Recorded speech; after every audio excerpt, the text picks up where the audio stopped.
Amen. Salamat, Pastor Dante, sa prayer at sa prayer ninyo. Ilang araw na akong medyo masama ang pakiramdam. Salamat sa Panginoon sa sustaining strength niya. Nasa boundary ako na okay lang or parang tatrangkasuhin. Pero salamat sa Panginoon dahil hindi naman nahadlangan yung preparation ng mensahe at narito ako at nakatayo sa inyong harapan. So blessed Sunday sa ating lahat. Puri ng Panginoon, naririto tayo muli at nagkakasama-sama dahil nanatiling tapat ang Panginoon sa buhay natin. Amen po ba? So nasa culmination Sunday na po tayo ng ating month-long sermon series entitled Fearless, Resting in God's Promises. So sa temang ito po, marahil napansin nyo na hinihimay natin ang mayamang talata ng Isaiah 41:10. So, invite ko po muli kayo na magsitayo at basahin natin ang talatang ito. So, ang sabi po ng salita ng Panginoon sa Isaiah 41:10, "So do not fear, for I am with you. Do not be dismayed, for I am your God. I will strengthen you and help you. I will uphold you with my righteous right hand." Purihin ng Panginoon sa pagkabasa ng salita. Makakaupo na po tayo. Ang talatang ating binasa ay naglalaman ng dalawang utos at ng dahilan kung bakit iniutos ang mga ito. So, yung una ay, do not fear because God is with His people. Hindi tayo dapat matakot dahil nandyan naman at kasama natin ang Diyos. Pangalawa, do not be dismayed because He is our God. Ang tanong nga doon ay, mayroon pa ba tayong dapat ikapangamba kung ang Diyos ang Panginoon natin? Now, matapos ang dalawang utos na ito, nagbigay rin ang Panginoon ng dalawang pangako. Ang una ay, He will strengthen and help His chosen nation. At ang pangalawa ay, He will uphold them with His righteous right hand. At ang pangalawang pangakong ito, mga kapatid, ang magiging focus ng ating sermon sa umagang ito na may topic na the strength that sustains. Minsan ba mga kapatid ay naranasan nyo na mapagod sa buhay? Iniisip nyo, nakakapagod naman ang buhay. Yung bang pagkatapos ng buong araw, hindi lang pagod na katawad ang ihihiga mo sa kama, kundi pati ang pagal na isipan dahil sa dami ng inaalala at mabigat na kalooban dahil sa iba't ibang suliraning daladala. Yung bang kahit nakatulog ka naman noong gabi, pero pagdating ng umaga ay parang mabigat pa rin ang iyong pakiramdam. Mahirap bumangon at walang siglang haharapin ang bagong araw. Kailangan kasing pumasok. Kailangan kasing magtrabaho. Kailangang bumangon. Pero, pinipilit na lang ang sarili. Naranasan niyo po iyon. Then, sa kaibuturan ng iyong puso, at the back of your mind, mayroon kang hinaing na, palagi at paulit-ulit na lang ba ang ganito sa buhay ko? Mga kapatid, sa mga ganitong pagkakataon natin, higit na kinakailangan ang sustaining strength mula sa Panginoon. My beloved brethren, sa panahon ngayon na ang daming factor na posibleng makapagdulot ng depression, anxieties, or discouragement sa atin, gusto mong manood ng balita para man lang maging updated ka, pero mas nakaka-stress pa ang mga nababasa mo ng mga updates sa news natin, na nakafocus sa nagkakagulo at parang divided na government natin. So because of these factors na bumabato sa ating puso't isipan, we need to fill our hearts and minds ng promises that can help us stay strong, continue to stand, and be undefeated. Dahil tandaan po natin, losing a clear direction or deeper purpose in life can easily weaken our spirit. Marami ang nagdidesisyon na hanggang dito na lang ang buhay ko dahil nawala na yung kanilang direction. Wala na yung purpose nila sa buhay. At kapag nanghihina ang ating espiritu, madali nating hanapin ang fulfillment sa mga bagay ng mundong ito. Magkahanap tayo kung paano ma-fulfill o paano mapapalakas itong nanghihina nating espiritu. Gaya ng pointless leisure or hobbies, uncontrolled personal pleasure, unneeded buying of material possessions, at iba pa.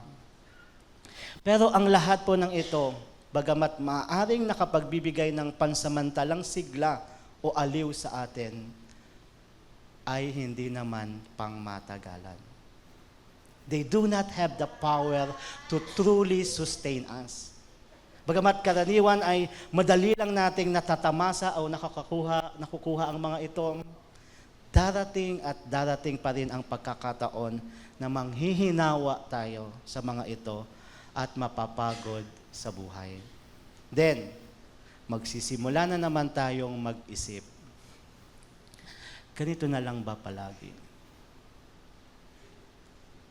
Araw-araw, ganito na lang ba ang nangyayari sa buhay ko? Kaya po, ang mahalagang tanong upang malunasan ang kapaguran sa buhay ay, paano natin mararanasan ang kalakasang nananatili na galing sa Panginoon? How can we experience God's sustaining strength? Hindi lang strength for today, kung hindi strength in every day.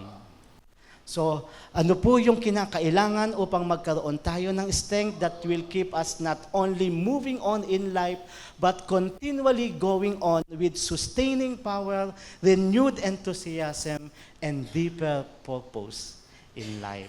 So, matutuklasan po natin ang sagot sa tanong na ito as we continue to study today's text. May madidiscover pa po tayo sa talata na ito. Pero bago muna po iyon, manalangin muna tayo. Aming Diyos na pinagmumula ng aming lakas, salamat sa umagang ito dahil nagkita-kita muli kami ang isa sa mga ginagamit mo upang maging kalakasan namin. Salamat for this fellowship, O Lord God, na nagsisigurado sa amin that you are with us. You are with your people. We are with our brethren, our brothers and sisters in the Lord. And we thank you for saving us and giving us salvation and assurance, O Lord, that we are always in the Lord Jesus Christ and you are always with us.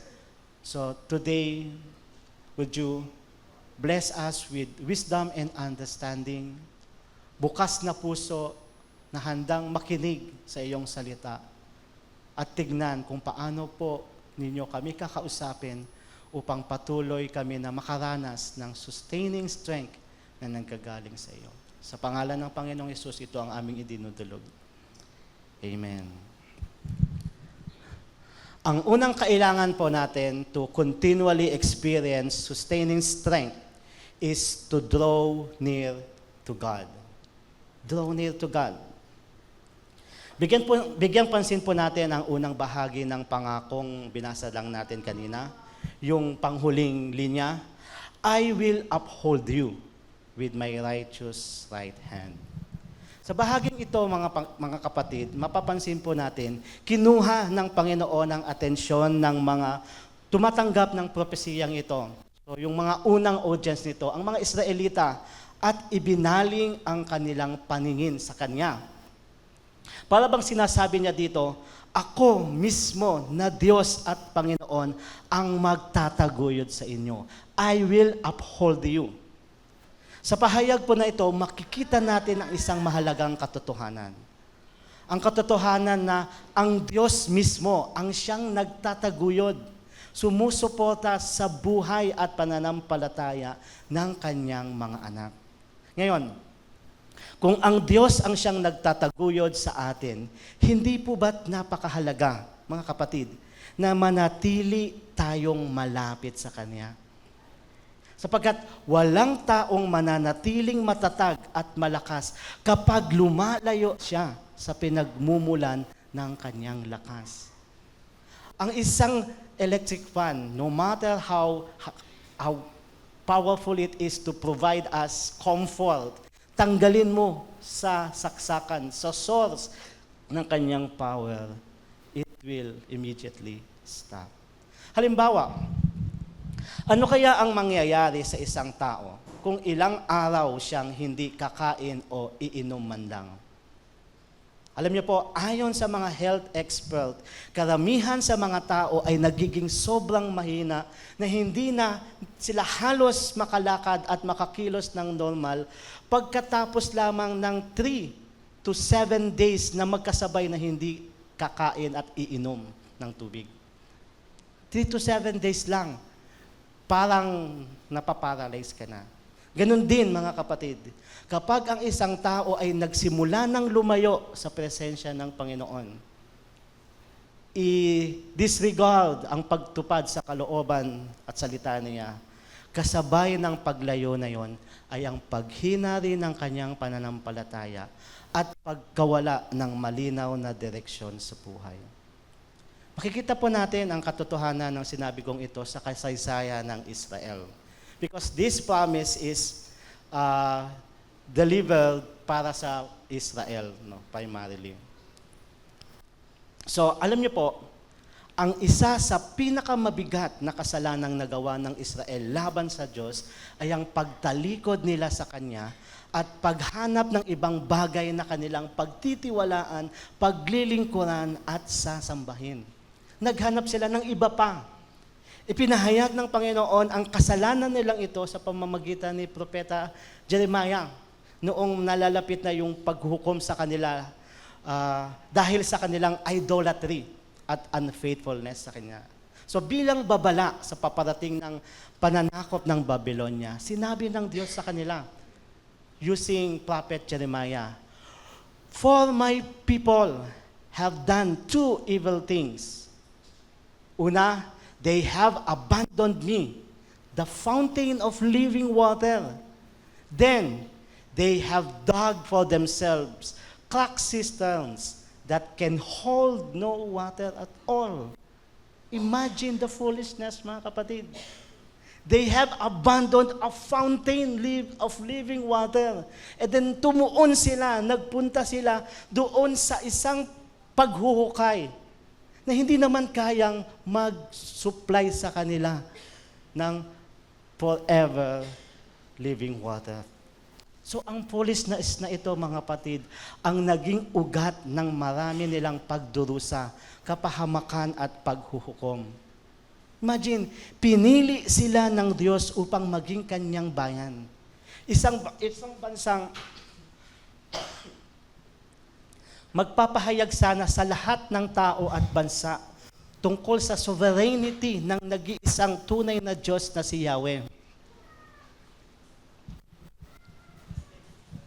Sila ang binigyan ng napaka-precious na responsibility ito. Ngunit, sa halip na manatiling tapat sa kanilang tipan sa Diyos, na siya ang magiging kanilang Diyos at sila ang magiging kanyang bayan, pagpapalain sila ng Diyos habang sila ay sumasamba at naglilingkod sa Kanya. Tinalikuran ang Panginoon. Tinalikuran nila ang Panginoon at naghanap ng ibang pagkukunan ng seguridad at kalakasan na hindi naman kayang magtaguyod sa kanila. Halimbawa, upang harapin at labanan ang bantang pananakop ng Babylon sa pamumuno ni King Nebuchadnezzar, humingi ng tulong, mga kapatid, ang Kingdom of Judah, hindi sa Diyos kundi sa Egypt. Diba, divided kingdom po yan, Kingdom of Israel, mga 10 tribes yon, and then Northern Kingdom, 2 tribes yon, ang sentro doon ay yung Judah. So, Kingdom of Israel, Kingdom of Judah. Nilusob ang Israel, natalo ang yung kingdom na yon, nakita marahil ng Judah ang nangyari sa kanilang Israel, natakot. Kaya nagpunta sila sa Egypt to ask for help. Then nagpunta sa kanila si Prophet Jeremiah. Binigyan sila ng babala not to trust in political alliances. Pero ganun pa man, nakipagkasundo pa rin si King Zedekiah kay Pharaoh Hophra ng Egypt sa pag-asang kaya silang protektahan niyon. Isipin niyo yun mga kapatid. Ang tunay na Diyos na si Yahweh, na hindi lang naman iilang beses nilang nakita ang kapangyarihan.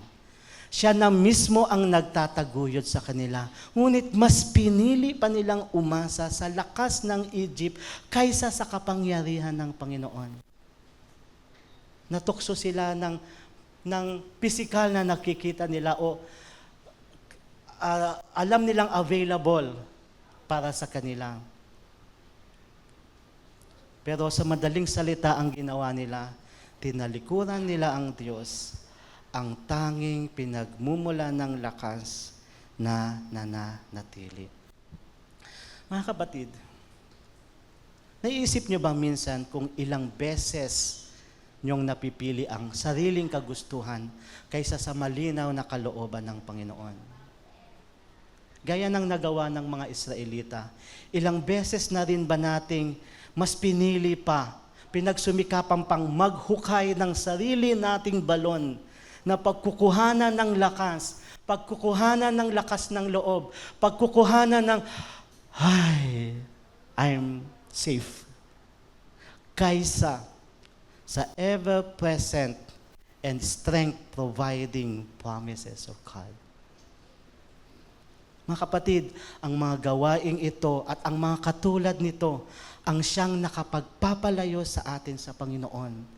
At pansinin ninyo, yun din ang nakapangpapahina sa inyo, sa atin. Pag-isipan niyo pong mabuti, kapag gumigising ka ba sa umaga, na tila nawawala na ng gana sa buhay, o kapag nagsisimula ng manaig sa iyong puso ang mga alalahanin at pagkabalisa, ano ang una ninyong ginagawa? O anong una nating sinusubukan? Sinusubukan mo ba, kapatid, na itanong sa iyong sarili, ang mga bagay bang pinaglalaanan ko ng aking oras, lakas, pananalapi at atensyon ay inilalapit ako sa Diyos o inilalayo ako ng mga ito sa Kanya? This should be asked by you daily, especially when you feel or we are being weak. Dahil po, kung isipin, ang isang taong nanghihina dahil sa matinding uhaw, sa pagkakataong ayon, ano ang kanyang higit na kinakailangan? Hindi po ba, ang higit na kanyang kinakailangan ay hindi mga bagay na makapagbibigay sa kanya ng pansamantalang aliw. Hindi niya pwedeng, nauuhaw ako, libangin ko muna ang aking sarili. Dahil mananatili ang uhaw o gutom na yon. Ang tunay na makapagbibigay sa kanya ng lakas at sigla ay tubig na makapapawi ng kanyang uhaw. Gayon din naman, mga kapatid, kapag nanghihina ang ating kaluluwa, hindi sapat ang mga bagay ng mundong ito. Hindi sapat na i-distract muna natin ang isip natin at libangin sa mga paligid natin para mapanumbalik ang ating lakas at sigla. For us, remember this, for us to gain sustaining strength, we must continually draw from the Lord, who is the fountain of living water. You can even swim doon sa living water na yon and stay as long as you want. Hindi mauubos ang supply na yon. Nasa Panginoon ang bukal na pinagmumulan ng walang patid na lakas. We just need to come near and draw it from Him. Ang sabi nga ng author ng Hebrew, tanggalin natin all the things that entangles, yung mga sumasalabat sa atin upang hindi tayo makatungo at makainom doon sa living fountain of water. Let's come near to God, who is the source of ever-present strength. But we must always remember that sustaining strength is found not primarily in seeking God's gifts or the things that He gives, but in seeking God Himself. Yun po ang unahin natin. Seek God Himself. And this truth connects us to the second point of the sermon. Upang maranasan natin ang strength that sustains, we need to seek God's kingdom and righteousness. Seek God's kingdom and righteousness. Tingnan naman natin ang ikalawang bahagi ng pangako sa huling linya. Sabi doon, I will uphold you with my righteous right hand. Ang righteous right hand ng Diyos na tinutukoy sa talatang ito ay hindi lamang larawan ng kanyang kapangyarihan. Nagbibigay dito ang Panginoon ng isang larawan. Pero hindi po ito tumutukoy o hindi lamang ito isang larawan ng kanyang kapangyarihan. Ito rin ay larawan ng kanyang katuwiran. Tandaan po natin, ang Diyos na nagtataguyod sa kanyang bayan ay siya ring Diyos na tumatawag sa kanila upang mamuhay ng matuwid. Gaya po ng pangyayari sa mga Israelita noong panahon ng kanilang pagkabihag. Diba sabi, natutunan po natin, 70 years God will discipline them doon sa Babylon. Pero pagkalipas ng 70 taon, natalo ng Kingdom of Persia ang Kingdom of Babylon. Bagamat sa panahon na iyon, ang Kingdom of Babylon, ang powerhouse kingdom, pero unknowingly, mayroon palang isang kingdom na nade-develop, lumalakas, at nabubuo ang puwersa. Until one day, they defeated King Nebuchadnezzar's Babylon. Dahil doon, nasamsam ng Persya ang lahat ng pag-aari ng Babylon at ang kanilang mga nabihag, ganun naman usually di po ba sa kingdoms war. So, yung mga nabihag po na yon, na nasamsam din ng Kingdom of Persia, kabilang doon ang remnants ng Israel ng mga taga-Juda. So kung maaalala po natin ang history ng Israel, nung nilusob sila ni King Nebuchadnezzar, nalipol ang northern and southern kingdom, kung di ang nagkakamali. Yung Kingdom of Israel, naubos silang lahat. At ang natira na lamang ay ang lahi ni Judah o yung Kingdom of Judah. Sila na lamang ang natitira sa buong angkan ng Israel. Then, nung dumating yung time na natalo na ng Persya ang Babylon, kumilos ang Panginoon sa puso ni King Cyrus ng Persya upang gumawa ito ng proclamation. Isa sa mga unang proclamation niya. Ang tawag doon sa proclamation ng presidential decree, something. So gumawa si King Cyrus. Ang proclamation niya ay nagpapahintulot sa mga Hudyo na bumalik sa syudad nila, sa Jerusalem, at simulan ang kanilang rebuilding bilang isang bayan. So yung nangyari kay King Cyrus na ito, isinulat niya yon sa Ezra at na-record ni Ezra sa Ezra chapter 1 verses 1 to 4. Ganito po yung sinasabi. In the first year of Cyrus, king of Persia, in order to fulfill the word of the Lord spoken by Jeremiah, the Lord moved, take note of this, the Lord moved the heart of Cyrus, king of Persia, to make a proclamation throughout his realm, and also to put it in writing. This is what Cyrus, king of Persia, says.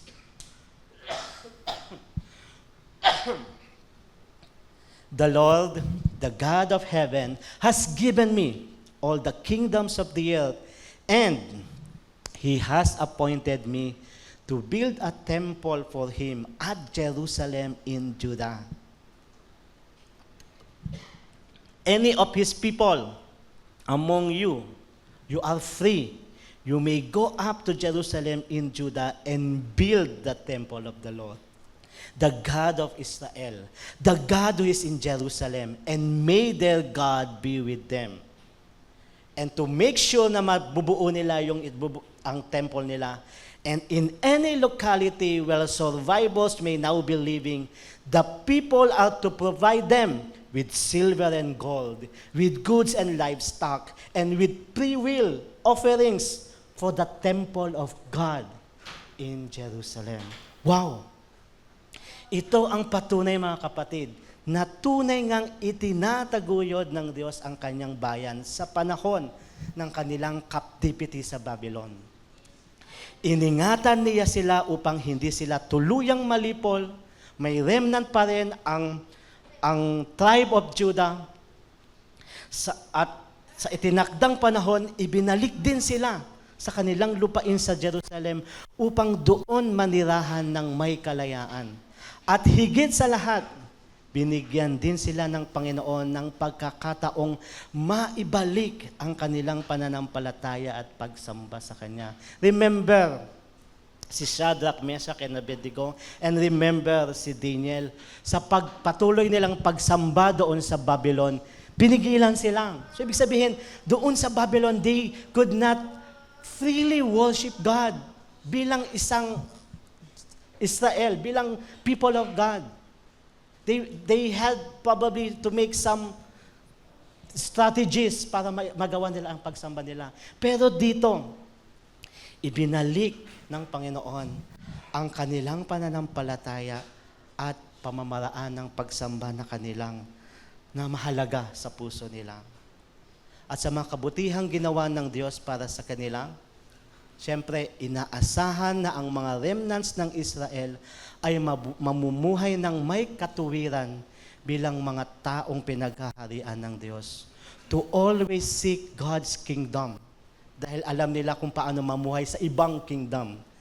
And also to seek God's righteousness sa araw-araw ng kanilang pamumuhay. Because of their wickedness, dun nga sila napahamak. However, yun po yung ine-expect sa kanila. Ngunit, after some time, as they resumed their ceremonial worship sa Panginoon, gumawa na naman sila ng kasamaan laban sa Diyos.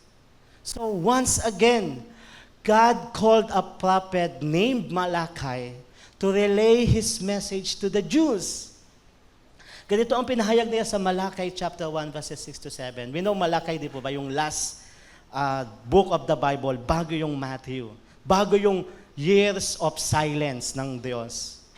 Ito ang sinabi ng Malachi sa kanila. The Lord of heavens says to the priest, a son honors his father, and a servant respects his master. If I am your father and master, where are the honor and respect I deserve? You have shown contempt for my name. But you ask, how have we ever shown contempt for your name? Sumagot ang Panginoon, you have shown contempt by offering defiled sacrifices on my altar. Sa madaling salita, bagamat nanumbalik nga ang mga Hudyo sa kanilang ginagawang pag-aalay at pagsamba sa Panginoon, nagpupunta sila para ialay ang kanilang mga offering, mga sacrifices, hindi na tulad iyon ng dati. Sa kanilang pagsamba, wala na ang init, wala na ang pagsusumikap na maialay ang kanilang pinakamainam na handog. Sa halip, kahit ano na lamang ang kanilang iniaalay, basta maisagawa nila yung pagsamba, basta maigawa nila yung pag-offer ng sacrifices, okay na yon. Kaya patuloy na nangusap ang Diyos sa kanila through the prophet Malachi upang sila ay sawayin at ituwid. How have we defiled the sacrifices? Ang tanong nila. Diyan naman yung mga offering namin. Kaya sinabi ng Panginoon, you defile them by saying the altar of the Lord deserves no respect. Paano nila nagagawa ang pag-disrespect sa Diyos?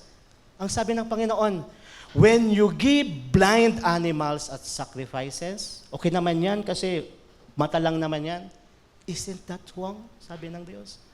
And isn't it wrong to offer animals that are crippled and diseased? Mga hayop na hindi nyo na kailangan, na hindi nyo man lang maramdaman ang halaga. Kasi napilay na ito ang dalhin natin para ialay sa Panginoon. Try giving gifts like that to your governor and compare and see how pleased he is. Matutuwa ba siya? Then, why expect na tatanggapin ko yan? Dahil inialay ninyo. Mga kapatid, ipinapakita nito kung gaano kahina, ka-fragile ang tao pagdating sa pamumuhay ng may katuwiran. Left on our own strength, hindi talaga natin kakayaning mamuhay ayon sa pamantayan ng Diyos. Upang makatupad sa katuwiran ng Diyos, nangangailangan ang tao ng makatutulong sa Kanya. We need someone. We need help. We need someone who can truly empower us and provide the sustaining strength we need to do what is right in the eyes of God and to do it consistently.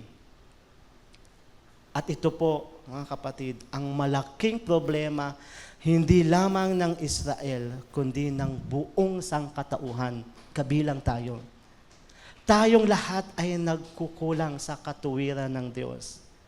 Tayong lahat ay nangangailangan ng tagapagligtas na tutulong sa atin upang mamuhay ng kalugod-lugod sa Panginoon. Kaya, mga kapatid, ipinadala ng Panginoong Diyos si Jesus upang siya ang magdulot ng solusyon sa napakabigat na suliranin ng sangkatauhan. To provide the necessary help na kailangan natin, we just have to trust Him, to believe His words and His works. And this is how and why He was born. His mother, Mary, was engaged to be married to Joseph, but before the marriage took place, while she was still a virgin, she became pregnant through the power of the Holy Spirit. Joseph, to whom she was engaged, was a righteous man and did not want to disgrace her publicly. So, he decided to break the engagement quietly. Hindi na siya magdidemanda dahil sa pagtataksil. As he considered this, an angel of the Lord appeared to him in a dream, in a vision, and said to him, Joseph, son of David, do not be afraid to take Mary as your wife. Be fearless, for the child within her was not because of infidelity, but because of the power of the Holy Spirit. And she will have a son, and you are to call him Jesus, for he will save his people from their sins. Finally, mga kapatid, this is it. Narito ang tagapagpalakas natin. Ang siyang magliligtas sa sangkatauhan mula sa kasalanang nakapagpapahina sa atin. Narito at inihayag na ng Diyos ang tunay na pinagmumulan ng ating sustaining strength. Sa pamamagitan niya, tinutupad ng Diyos ang kanyang pangako na itaguyod ang kanyang bayan at ang kanyang mga anak na nagtitiwala sa kanya. Jesus is our strength whenever we are weak. In Him we find the kingdom of God that we seek. Through Him, we can now live righteously and in a way that pleases Him without burden, without pressure. Freely, we can come to Him and find rest for our weary and burdened souls. Then, strengthened by Him, we can rise again to keep fighting the good fight of faith and to continue running the race marked out for us until we reach the finish line and hear our Lord call our names and say to us, "Well done, good and faithful servant. Now, enter into the joy of your Master. Mga kapatid, ang lahat ng ito na napakinggan natin at natutunan natin ay naging posible dahil sa katapatan ng Diyos na tuparin ang kanyang mga pangako. Ang dami-daming masasakit na gawa ng tao sa Kanya. Ang daming pagtalikod at pagtataksil. But God remained faithful to uphold His people and His children with His righteous mighty hand. Tandaan po natin, ang Diyos na nagtaguyod sa Israel, ang Diyos na nagsugo sa Panginoong Hesus upang ang mga mananampalataya ay mapabilang sa Kanyang kaharian at makapamuhay sa katuwiran, ay Siya ring Diyos na patuloy na nagtataguyod sa atin until we finish the race. You are still running, my dear brethren. You're still running. Yes, will get tired. You will get disappointed or frustrated. But keep on running. Because God has promised, you will hear me say, well done. Well done. Come, have your final and ultimate rest in my presence and enter into my joy. Kaya, mga kapatid, gaano man kabigat ang ating pinagdaraanan, gaano man kalalim ang ating pagod, at gaano man kahaba ang takbuhing ating pangtatahakin sa buhay, maaari tayong magpatuloy ng may kalakasan, pag-asa at katatagan na hindi natatakot o nangangamba. Sapagkat ang Panginoon ay nananatiling tapat sa Kanyang pangako. Do not fear, for I am with you. Do not be dismayed, for I am your God. I will strengthen you and help you. I will uphold you with my righteous right hand. Let's be fearless by resting in this promise. Hanggang dito na lang muna, mga kapatid, ang sermon para sa atin sa oras na ito. At hanggang dito na lang din muna ang aking paghahatid ng mensahe ng Panginoon sa iglesyang ito. Maraming salamat sa Panginoon sa karangalan at pribilehiyong maipangaral sa inyo ang Kanyang salita. On behalf of my family, salamat din sa inyong pagkikinig, pagtitiwala, at pagdamay sa amin sa paglalakbay na ito sa pananampalataya. Naway patuloy tayong lahat na lumago sa biyaya at pagkakilala sa ating Panginoong Hesukristo at manatiling matatag sa Kanyang mga pangako hanggang sa muli nating pagkikita. Pagpalain po tayong lahat ng Panginoon.